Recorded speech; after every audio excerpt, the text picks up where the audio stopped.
Now, I know this is a very polarizing band, especially when they came out. I believe it was 3 albums ago. They were pretty much a Led Zeppelin ripoff, and so some people loved them, some people hated them. I was in a camp, quite truthfully, in those that hated them. I just thought they were just a Led Zeppelin ripoff, and there were these young kids, very cute, but not really a big fan of just ripping someone off. Now, I know Led Zeppelin ripped off a lot of blues stuff too, so I guess it's because the singer just sounds so much like Robert Plant. It's ridiculous. First time I heard him, I thought it was like, is this like an unreleased Led Zepp song? What's going on here? I was a little confused. Now, you can't really blame them. When they came out with their first album, they were in their late teens, so I get it, but it's just really in this last album where I started jumping on the bandwagon.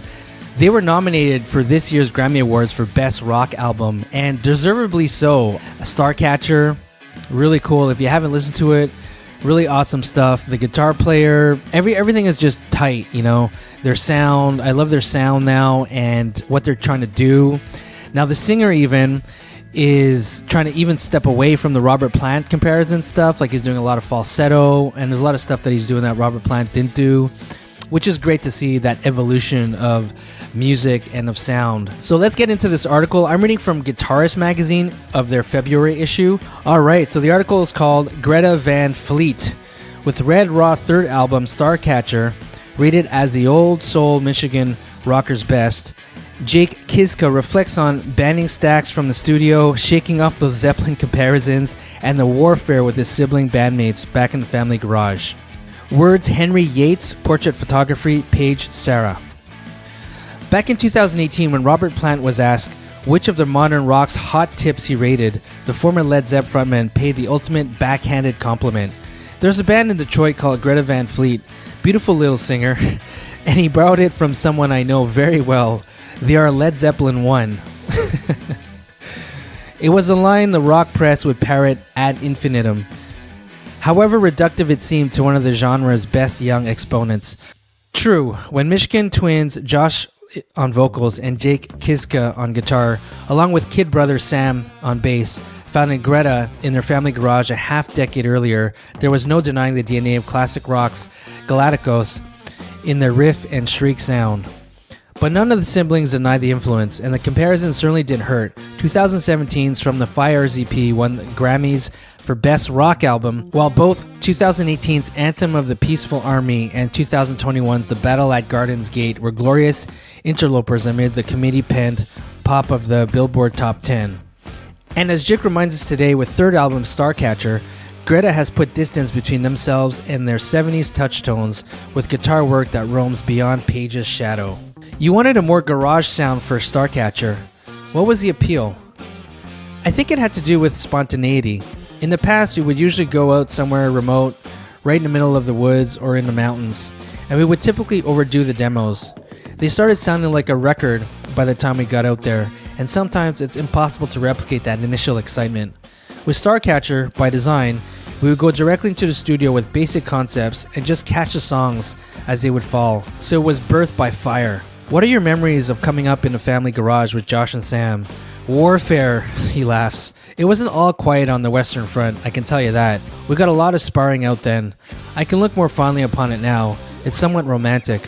I remember being a kid playing my first guitar in that garage and dreaming about the bigger picture and what that might look like. I think that's what we wanted to do with this record. Go back and capture that essence. It's a very live record for that reason, There's maybe some simplicity within the writing, but in terms of playing guitar live, I think it takes more attitude to pull it off. How has the band's success affected your relationship with your brothers? It's actually brought us closer. I suppose the definition of a brother changes when you leave home, and all of a sudden you realize it's you and your brothers versus the world. It becomes a new relationship. I know there's a mythology of so many groups with siblings that have gone to shit. It can be quite a demanding chemistry. Did you play tough gigs on your way up? I remember we'd play a lot of biker gigs in Michigan, where we'd show up and they'd be running the show with a generator, firing guns off in the air, like a scene out of Easy Rider or something. We were all young and it was quite frightening, but they were the type of guys who would always have your back. Like they'd say, if you ever have an issue, give us a call. One time a biker gang came to a show in Saginaw, then a rival gang showed up, a fight broke out, and we just kept on playing. Is experimenting a good way to stop your playing becoming derivative? I'm always searching to break up rhythm, looking at different genres. Truthfully, if I'm having an issue being stuck in territory that I've been in before, I might go to classical music.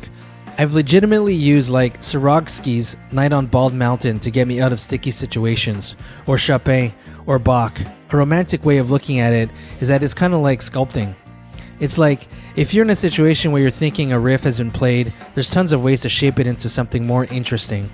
There's so many layers to a riff. If you play Seven Nation Army, you're close, but it's not exactly like Jack White, because there's nuance, there's attitude, there's soul, and then there's heart, the head, and the strings. Everybody's going to do it differently. That's another fascinating thing. I love to watch people play my guitar pieces and see their interpretation of them. What were your core guitars on this album? It was pretty bare bones, but it was a lot. It was really eclectic. This friend of mine, the owner of Chicago Music Exchange, I told him I was doing a record and asked if he would send some guitars down. And he said, sure, I'll load a truck and send down about 20 extremely interesting vintage instruments. So we got to RCA Studio A, which is this giant studio in Nashville. Elvis and Sinatra records were done there. And I put all of these guitars cases on the ground, all strewn up. I opened all of them. And then we go song by song. What was the best of the bunch? He sent down the fourth 335 that was ever made. It actually destroyed every guitar that producer Dave Cobb had at the studio. We wanted to buy it. I wanted to buy it. And my friend was like, well, it's like a museum piece, so you can't. There were old tellies. I used a Strat for some of these solos. I would just walk up, grab a different guitar, and it would be completely random, and I would just work on it. It was part of my process on this record. I wasn't just using the beloved, if you will, my number one, the 61 Les Paul. I was like, all right, I'm going to pick a fight with whatever I pick up, and I'll plug it into something, and if it sounds cool, then ... On this record, it wasn't me forcing these tones or trying to curate what I could hear in my head. It was the other way around. Oh, that's so cool, because you normally hear the other way around where guitars have this sound in their head, and they want to try to replicate that with the right guitar, the perfect amp. If you ever saw Say It Out Loud with The Edge, Jimmy Page, and Jack White, I clearly remember one scene where The Edge, that's what he was doing. That's why he has all these effect pedals and uses a lot of effects, because he was saying in the movie that, you know, he hears a sound in his head and he's trying to replicate that exact sound using whatever effects possible.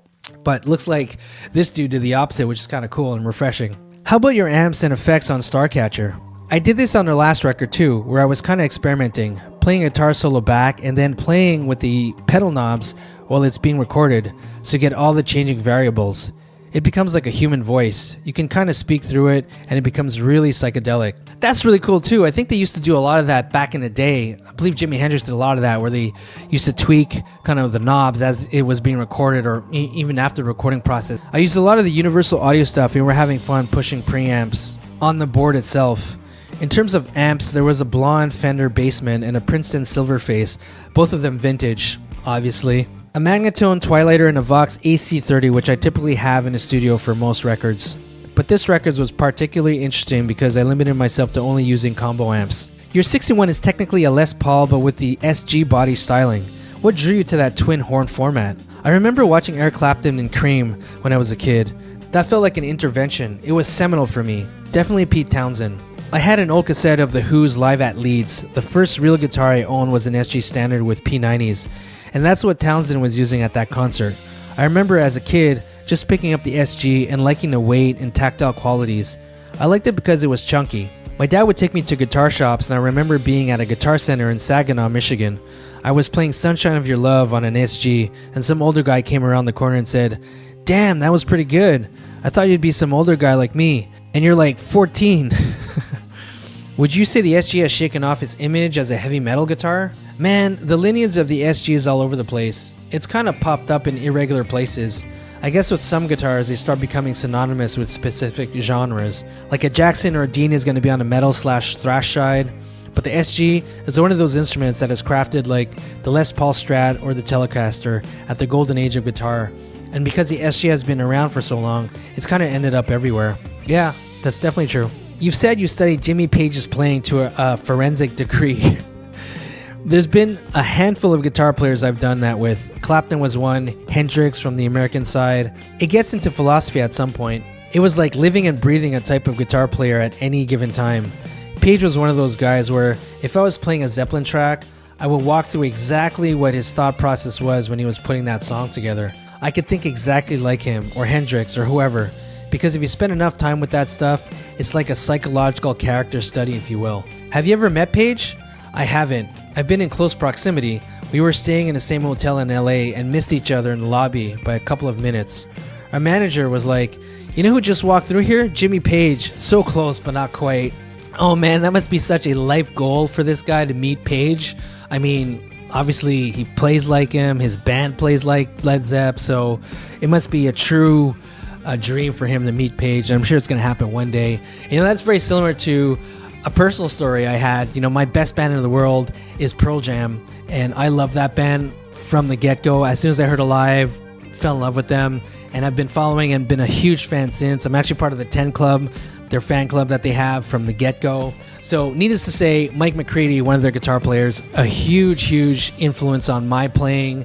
Long story short, last October, I actually met him.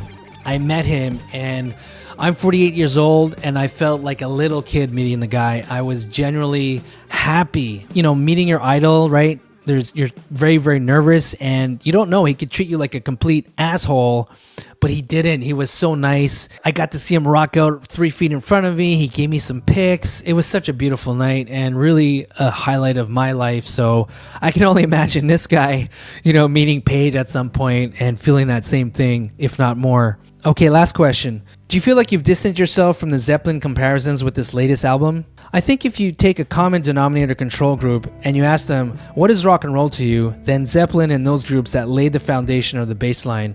So our early approach was, we're playing rock and roll music. It's what we grew up with. It's what we listen to. It's driven deeply in our DNA. And initially, yeah, the reaction was like, this sounds a bit like Led Zeppelin. A bit, it sounds exactly like Led Zeppelin, especially with the singer. You get that reference a lot, they say. I'm sure every rock and roll band gets that reference a lot. Not really, man. You know what I mean? You get it the most, I can tell you, Greta Van Fleet. You get it the most, especially with that damn singer of yours. But with time goes on, you get a bit older, there's an evolution in what you're doing, and with Starcatcher, it definitely sounds like Greta Van Fleet, no doubt about that.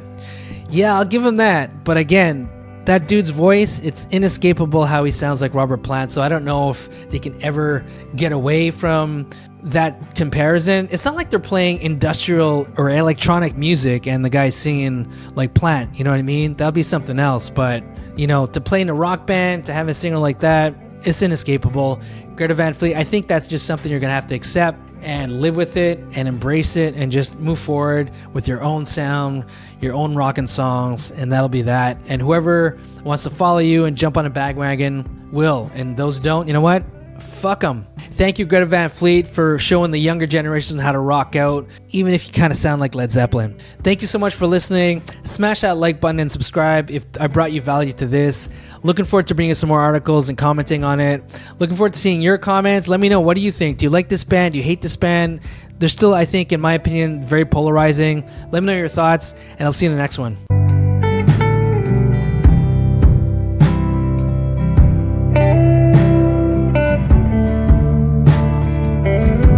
Thanks a bunch to Aaron Ming for providing the amazing artwork for this video.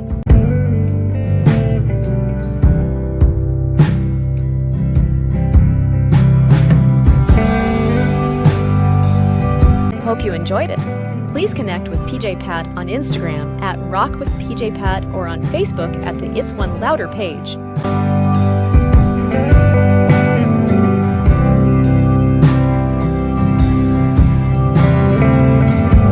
Purchase some merch at itsonelouder.com if you'd like to support the channel. All is appreciated.